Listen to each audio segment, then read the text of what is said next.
Trump Iran کے ساتھ جنگ ختم کرنے کے لیے تیار ہے۔ ابنائے ہرمز کھولنے کے بدلے واشنگٹن کو تہران کی بھاری قیمت ادا کرنا پڑ سکتی ہے۔ ایران نے امریکہ کے سامنے 6 بڑی شرائط رکھ دی ہیں۔ پاکستان کے وزیر دفاع خواجہ آصف نے بڑی خبر دی ہے کہ امریکہ اور ایران معاہدے کے قریب پہنچ گئے ہیں۔ ابنائے ہرمز کی ناکہ بندی سے ایران کو سالانہ $18 ارب کی مار دے سکتی ہے۔ کیا تہران اس معاشی دباؤ کو طویل عرصے تک برداشت کر پائے گا؟ منرو ڈاکٹرائن سے ابنائے ہرمز تک امریکی بالادستی کی 200 سالہ تاریخ ہے۔ امریکہ نے کس طرح ایک دفاعی نظریے کو عالمی اور علاقائی طاقت کے آلے میں تبدیل کیا؟ کیا ایران دوبارہ جنگ کا راستہ اختیار کرے گا یا معاہدہ کرے گا؟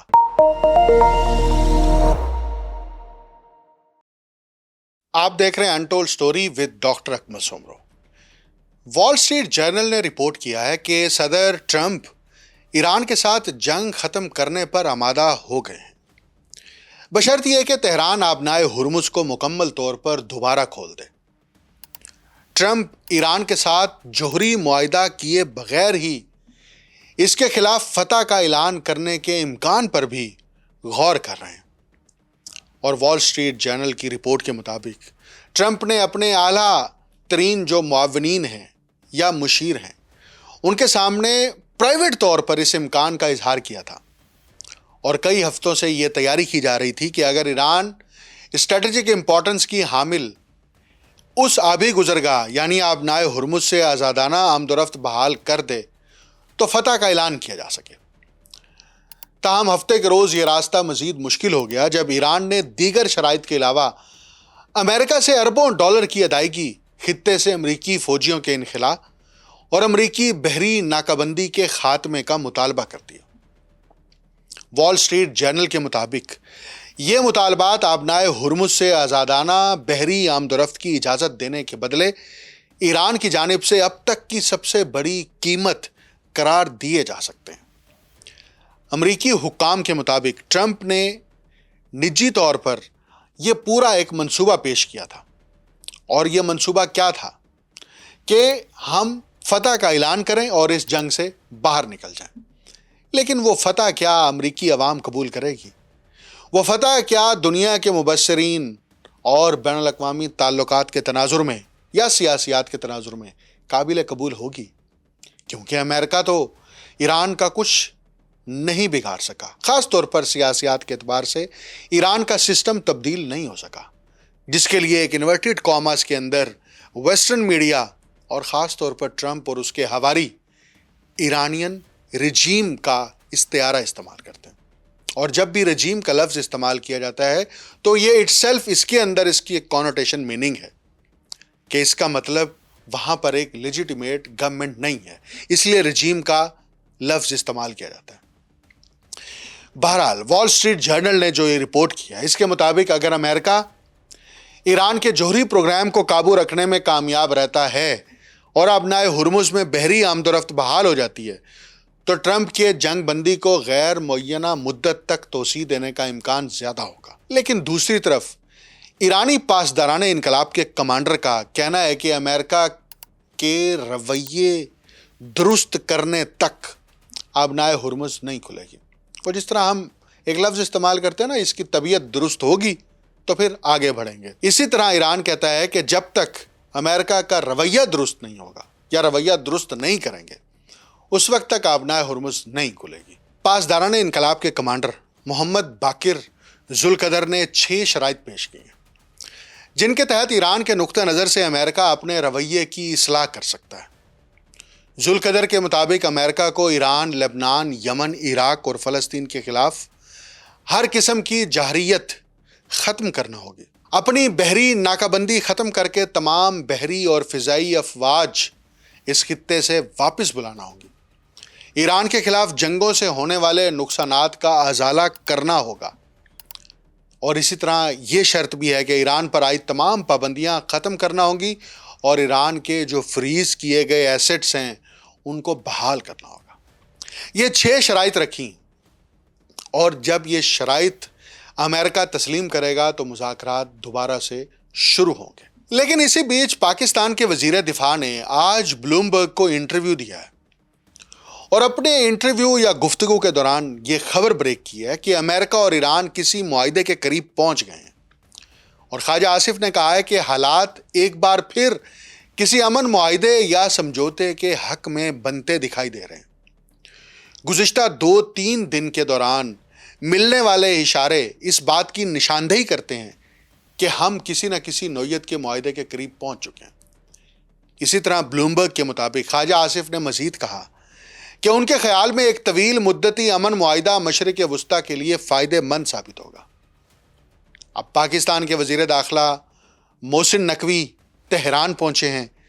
یہ یقیناً اس طرف ایک پیش رفت کا اشارہ ہو سکتا ہے۔ اب اصل مدعا یہی ہے، کیا ایران نیا معاہدہ کرے گا یا پھر اسلام آباد میمورنڈم آف انڈرسٹینڈنگ کو ہی دوبارہ سے فعال کیا جائے گا؟ اس ایم او یو کے تحت تو 60 دن تک مسلسل امریکہ اور ایران کے درمیان مذاکرات جاری رہنا تھے، لیکن نیٹو کانفرنس کے دوران ٹرمپ نے اسرائیلی لابیز کے دباؤ میں آ کر یہ ایم او یو منسوخ کر دیا تھا۔ حالانکہ ٹرمپ نے خود اس ایم او یو پر دستخط کیے تھے،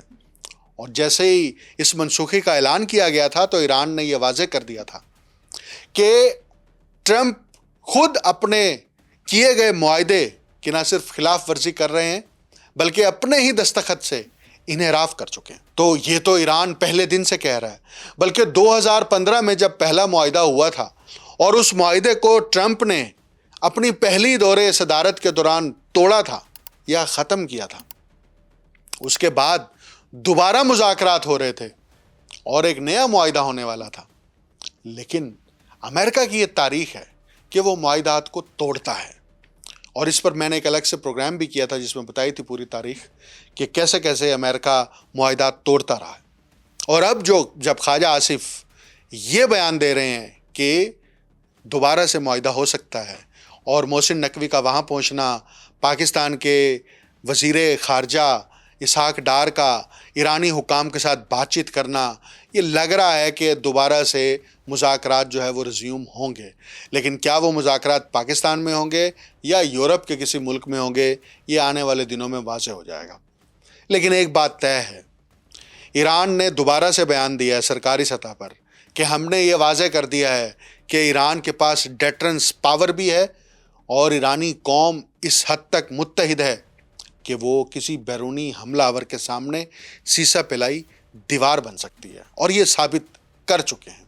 کیونکہ جس سسٹم کو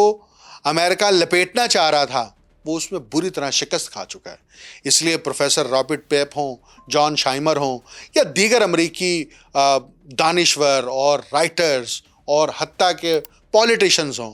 وہ یہ تسلیم کر رہے ہیں اور اس بات کی طرف اشارہ کر رہے ہیں کہ امریکہ کو اس جنگ میں شکست ہو چکی ہے، اور جتنی جلدی امریکہ یہ شکست قبول کر لے گا معاملات اتنی بہتری کی طرف چلے جائیں گے۔ ایران پر صرف ایک دباؤ ہے، اور وہ دباؤ معاشی دباؤ ہے، کیونکہ ایران نے داخلی طور پر اپنا سسٹم ایسا بنایا ہے کہ اس کو بیرونی امداد پر یا بیرونی تعلقات پر بہت زیادہ انحصار نہیں کرنا پڑتا، اور وہ اپنے مقامی وسائل کے ذریعے سے قومی معیشت کو چلا رہا ہے۔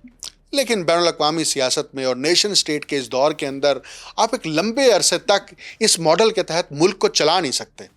اس لیے ان کو بھی کوئی نہ کوئی راستہ چاہیے۔ اب میں آپ کو تصویر کا ایک دوسرا رخ دکھاتا ہوں۔ ابنائے ہرمز کی جاری امریکی ناکہ بندی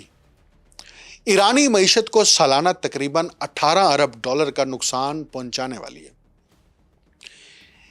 ایران اور چین مشترکہ ایوان تجارت کے سربراہ مجید رضا حریری نے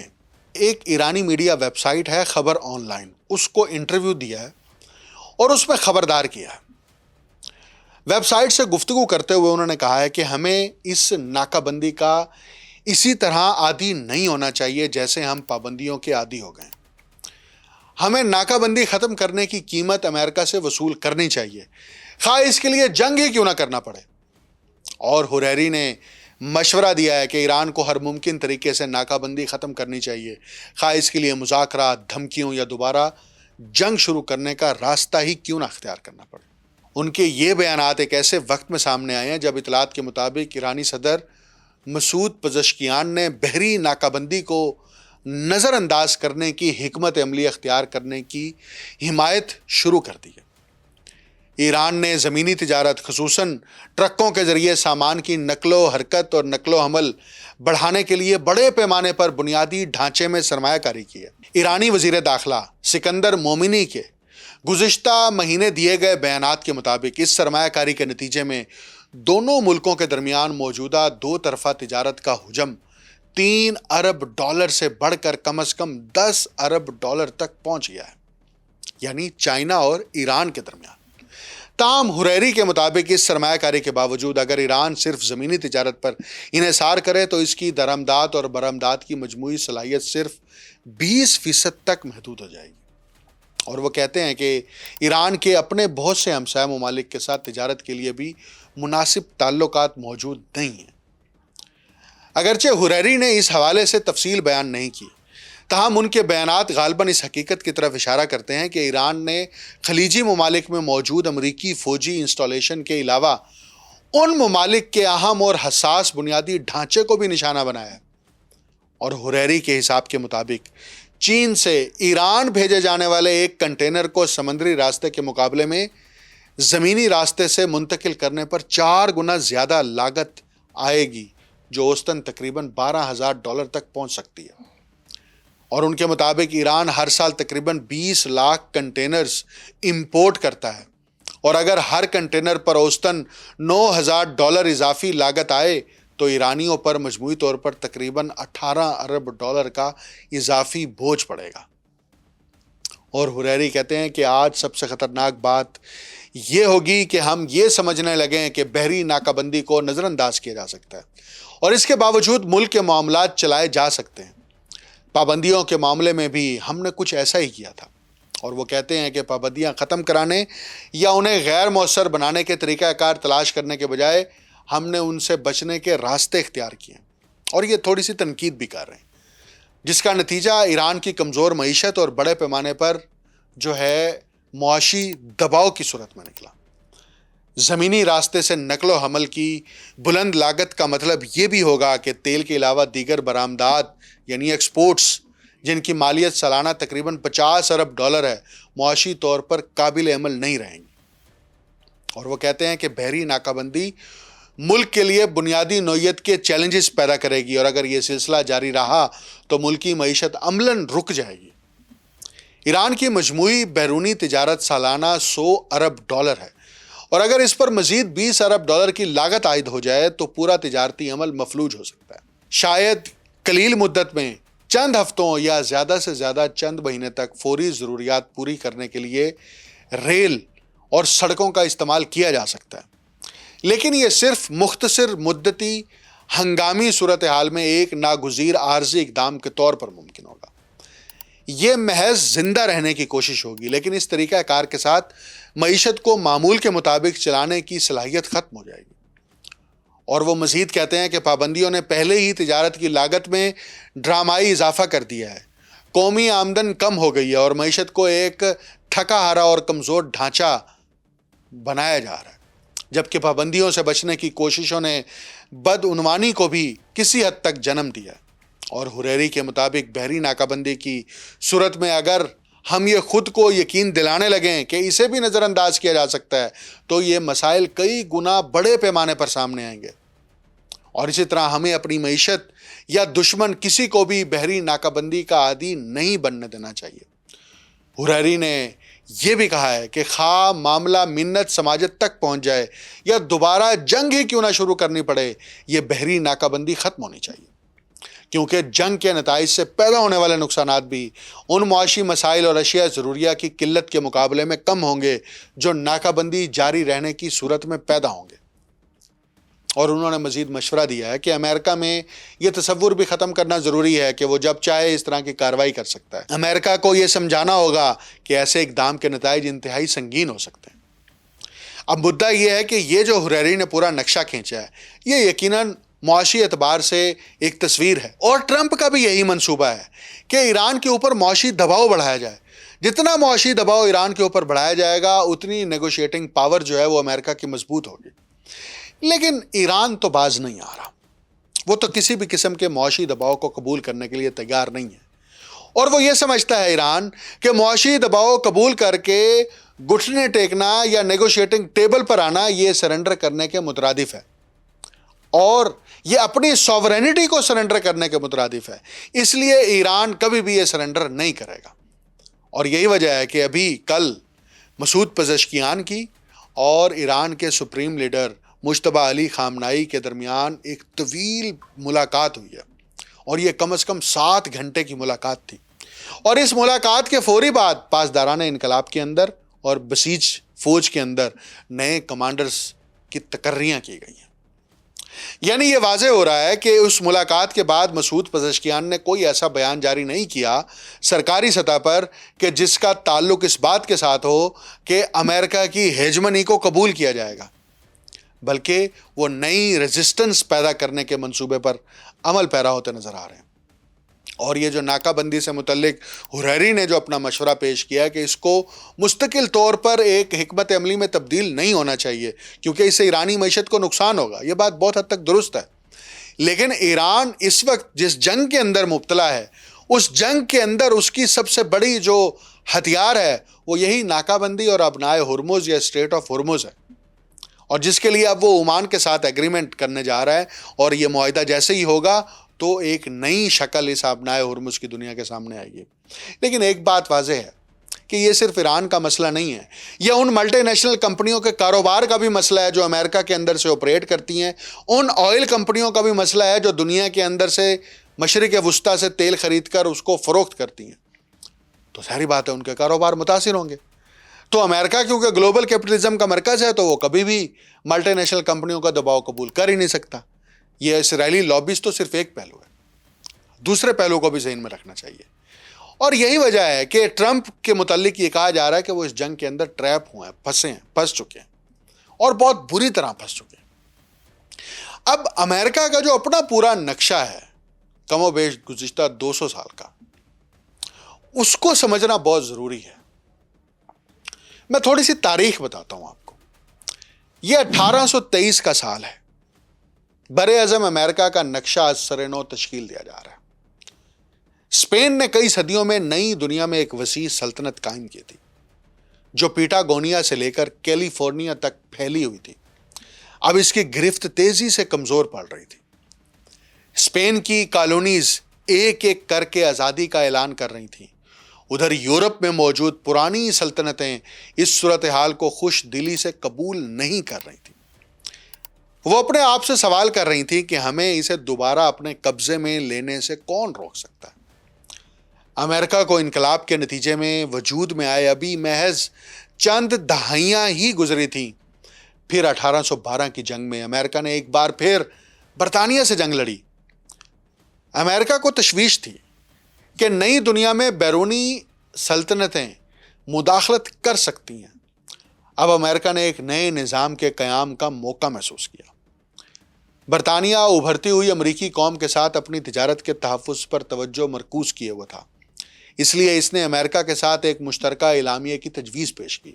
تاکہ بیرونی مداخلت کی حوصلہ شکنی کی جا سکے۔ لیکن امریکہ کے وزیر خارجہ جان کوئنسی ایڈمنڈز برطانوی عزائم کے بارے میں شکوک و شبہات رکھتے تھے، چنانچہ انہوں نے صدر جیمز منرو کو آزادانہ طور پر اقدام کرنے پر آمادہ کر لیا۔ اس کے بعد منرو نے کانگریس کے سامنے ایک ایسا اعلان کیا جو امریکی تاریخ کے جرأت مندانہ ترین سفارتی بیانات میں شمار ہوتا ہے۔ انہوں نے واضح کیا کہ بر اعظم امریکہ نے جو آزاد اور خود مختار حیثیت اختیار کی ہے اور جسے برقرار رکھا ہے، اس کے بعد سے انہیں کسی بھی یورپی طاقت کی جانب سے مستقبل میں نو آبادیات قائم کرنے کے لیے قابل تصرف علاقہ نہیں سمجھا جائے گا۔ امریکہ جو ابھی ایک نوجوان سرحدی ریاست تھا، نئی دنیا میں خود کو سب سے بااثر طاقت کے طور پر پیش کر رہا تھا، اور اس نے اپنے خطے میں امریکی خارجہ پالیسی کے لیے آنے والی صدیوں کی بنیاد رکھ دی۔ اس اعلان نے عالمی سسٹم میں امریکہ کے کردار اور حیثیت کو تبدیل کیا، اگرچہ ابتدا میں اس کے نفاذ کے لیے برطانوی بحریہ کی ڈیٹرنس کی صلاحیت پر انحصار کیا گیا۔ کئی دہائیوں تک منرو کا یہ نظریہ ایک دفاعی ڈھال کے طور پر کام کرتا رہا، جبکہ امریکہ مغرب کی جانب اپنی حدود کو وسعت دیتا رہا۔ اس کا حوالہ اس وقت بھی دیا گیا جب فرانسیسیوں نے میکسیکو میں ایک بادشاہ مقرر کیا جس کے نتیجے میں بالآخر انہیں وہاں سے واپس جانا پڑا۔ اس نظریے نے ڈومینیکن ریپبلک جیسے علاقوں کو ضم کرنے کی کوششوں پر ہونے والی بحثوں کو بھی متاثر کیا، لیکن یہ تمام اقدامات دفاعی نوعیت کے تھے۔ مقصد یورپی طاقتوں کو دور رکھنا تھا، نہ کہ پورے بر اعظم کے معاملات پر امریکی کنٹرول قائم کرنا تھا۔ اب میں جو یہ ساری تفصیل بتا رہا ہوں، یہ ابھی چند گھنٹے پہلے امریکی اسٹیٹ ڈپارٹمنٹ نے ایک پوری ویڈیو اس کے اوپر ریلیز کی اور اپنی تاریخ بتائی ہے کہ امریکہ نے اپنی طاقت اور اپنی ڈیٹرنس کی پالیسی کو کیسے مینٹین رکھا۔ اب یہ صورتحال 1895 میں تبدیل ہوئی جب وزیر خارجہ رچرڈ اولنی نے اس نظریے کا حوالہ دیتے ہوئے اعلان کیا کہ امریکہ عملاً ویسٹرن ہیمسفیئر پر خود مختار حیثیت رکھتا ہے، اور برطانیہ سے مطالبہ کیا کہ وہ امریکی ثالثی کو تسلیم کرے۔ انہوں نے اس نظریے کی نئی تشریح کر دی تھی۔ اب یہ محض ایک وارننگ نہیں رہا تھا، بلکہ خطے میں امریکی بالادستی کا دعویٰ بن چکا تھا۔ 3 سال بعد اسپین کے ساتھ جنگ چھڑ گئی، اور جب جنگ کا دھواں چھٹا تو اس نے پورے بر اعظم کی سیاسی صورتحال بدل دی۔ امریکہ نے کیوبا سے اسپین کو نکال باہر کیا، پورٹو ریکو پر قبضہ کر لیا، اور ایک حقیقی سامراجی طاقت کی حیثیت سے عالمی منظرنامے میں داخل ہو گیا، جسے کیریبین خطے پر غلبہ حاصل تھا۔ صرف 4 سال بعد اس غلبے کا دوبارہ امتحان لیا گیا۔ جرمن اور برطانوی جنگی جہاز وینزویلا کے پانیوں میں داخل ہوئے اور غیر ادا شدہ قرضوں کے باعث اس کی بندرگاہوں کا محاصرہ کر لیا۔ روزویلٹ نے مداخلت کی اور اعلان کیا کہ اگر لاطینی امریکہ کی کوئی ریاست انتشار یا عدم استحکام کا شکار ہوئی تو امریکہ وہاں مداخلت کر کے معاملات سنبھالے گا۔ منرو ڈاکٹرائن ایک ڈھال کے طور پر شروع ہوا تھا، لیکن روزویلٹ نے اسے ایک اختیار اور ذمہ داری کے مینڈیٹ میں تبدیل کر دیا۔ ویسٹرن ہیمسفیئر میں امریکی قیادت کے لیے ایک اہم موقع 1903 میں آیا جب پاناما نے کولمبیا سے آزادی حاصل کرنے کی کوشش کی۔ یورپ اور امریکہ دونوں طویل عرصے سے وسطی امریکہ میں ایک نہر کے قیام کے خواہش مند تھے جو بحری جہازوں کو بحر اوقیانوس سے بحر الکاہل تک گزرنے کی سہولت فراہم کر سکتی تھی۔ فرانس کی ناکام کوشش کے بعد امریکہ نے اس خطے میں ایک موقع دیکھا جہاں سیاسی حالات تیزی سے تبدیل ہو رہے تھے۔ امریکہ نے پاناما کی آزادی کی حمایت کی اور پاناما کینال کی تعمیر، انتظام اور دفاع کے لیے ایک معاہدہ حاصل کر لیا۔ یہ آبی گزرگاہ آگے چل کر پورے ویسٹرن ہیمسفیئر میں تجارت کی سب سے اہم شریان بن گئی۔ دونوں عالمی جنگوں کے دوران ایک اہم اسٹریٹجک ایسٹ کے طور پر استعمال ہوئی اور خطے میں امریکہ کی دیرپا قیادت کی علامت بن گئی۔ 1962 میں جب کیوبا میں سوویت میزائلوں کی موجودگی کا انکشاف ہوا تو صدر جان ایف کینیڈی کو کوئی نیا طریقہ کار وضع کرنے کی ضرورت نہیں پڑی۔ انہوں نے محض منرو ڈاکٹرائن کو نافذ کرنے کا حوالہ دیا۔ ان ہتھیاروں کا وہاں سے جانا ضروری تھا۔ انسانی تاریخ کے خطرناک ترین تصادم میں شمار ہونے والے 13 روزہ بحران کا اختتام اس وقت ہوا جب سوویت یونین نے پسپائی اختیار کی اور کیوبا سے اپنے میزائل ہٹا لیے۔ صدر رونلڈ ریگن نے بھی اسی منطق کو استعمال کرتے ہوئے نکاراگوا میں سوویت حمایت یافتہ سینڈیستا حکومت اور دیگر مارکسی گروپس کی مخالفت کی اور اس کا جواز پیش کیا۔ ان کا موقف تھا کہ نظریاتی خطرات کا جواب بھی اسی طرح دیا جانا چاہیے جیسے فوجی خطرات کا دیا جاتا ہے۔ پھر امریکہ جدید دور میں داخل ہوتا ہے جہاں اس نظریے کو اپنے تازہ ترین علم بردار صدر ٹرمپ کی صورت میں ملتا ہے۔ آپریشن ایبسلیوٹ ریزالو کے ذریعے امریکہ نے وینزویلا کے نیکولس مادورو کو گرفتار کیا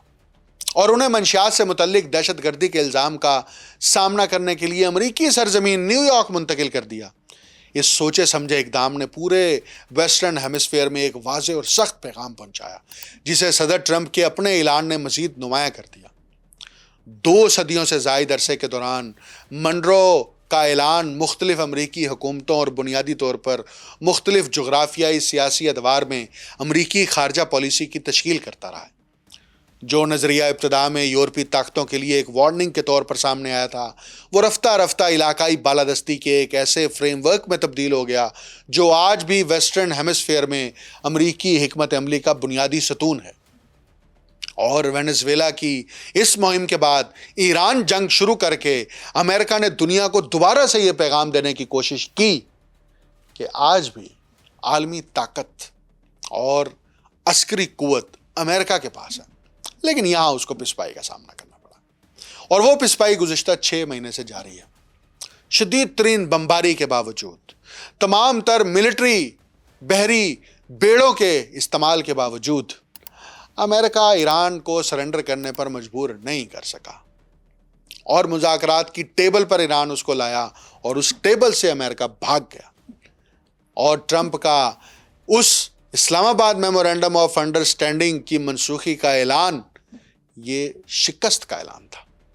کیونکہ جب طاقتور خود معاہدے سے دور بھاگے یا معاہدے سے دستبردار ہو جائے تو یہ واضح طور پر